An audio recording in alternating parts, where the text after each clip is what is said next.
మాజీ మంత్రి జీవన్ రెడ్డి, కోరుట్ల ఎమ్మెల్యే సంజయ్లపై Jagtial MLA doctor Sanjay Kumar hot comment చేశారు. పార్టీ ఫిరాయింపులపై జీవన్ రెడ్డి, సంజయ్కు మాట్లాడే నైతిక హక్కు లేదని విమర్శించారు. తాను పార్టీ ఫిరాయించినట్లు ఇష్టం వచ్చినట్లు మాట్లాడుతున్నారని మండిపడ్డారు. జగిత్యాల అభివృద్ధి కోసం సీఎం రేవంత్ రెడ్డితో కలిసి పనిచేస్తున్నారన్న MLA Sanjay Kumar supreme court speaker నిర్ణయానికి కట్టుబడి ఉంటారని స్పష్టం చేశారు. కాంగ్రెస్ జీవన్ రెడ్డి ఇంటి పార్టీ అయినట్లు వ్యవహరిస్తున్నారని విమర్శలు గుప్పించారు. కోరుట్ల ఎమ్మెల్యే సంజయ్ తనకంటే ధనవంతుడు లేడని అనుకుంటున్నాడని ఆరోపించారు. అతనికి అంత అహంకారం పనికి రాదని మండిపడ్డారు జగిత్యాల ఎమ్మెల్యే సంజయ్ కుమార్. జగిత్యాల ప్రజలు అభివృద్ధిని కోరుకుంటున్నారని, హత్తా రాజకీయాలను కాదని ఎమ్మెల్యే సంజయ్ కుమార్ అభిప్రాయపడ్డారు. అందుకే తాను కాంగ్రెస్తో కలిసి పనిచేస్తున్నారన్నారు జగిత్యాల ఎమ్మెల్యే సంజయ్ కుమార్. ఆనాడు మాట్లాడే జీవన్ రెడ్డి గారికి ఈనాడు ఇవన్నీ మాట్లాడే నైతిక హక్కు లేదు అని చెప్తా ఉన్నా. రెండవది, జెండా పోయకుండా టికెట్లు తీసుకొని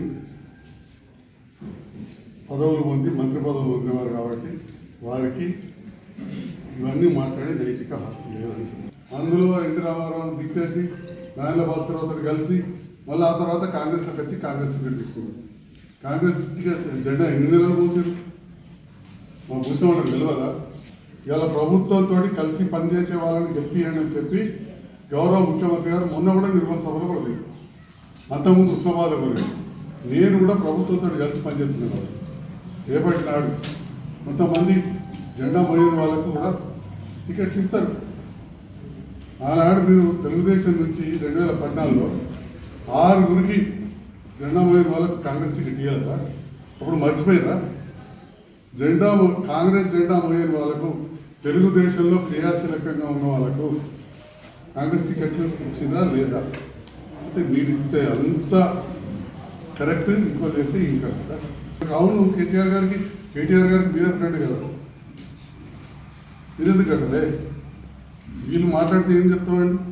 కొట్ల పెట్టుకెళ్ళి ప్రజలకు తెలియదా? తెలుగుదేశంలోకి వెళ్ళి ఇన్ని వేసుకొని, ఇంజనీరింగ్ కాలేజీలు అన్నీ వేసుకొని ఆర్టీసీ జోనల్ చైర్మన్ పదవి టీఆర్ఎస్లోకి వచ్చారు. టీఆర్ఎస్లో గెలిచి కాంగ్రెస్కు ఓటేస్తే కేసీఆర్ గారు సస్పెండ్ చేసే విషయం అందరూ తెలుసు కదా.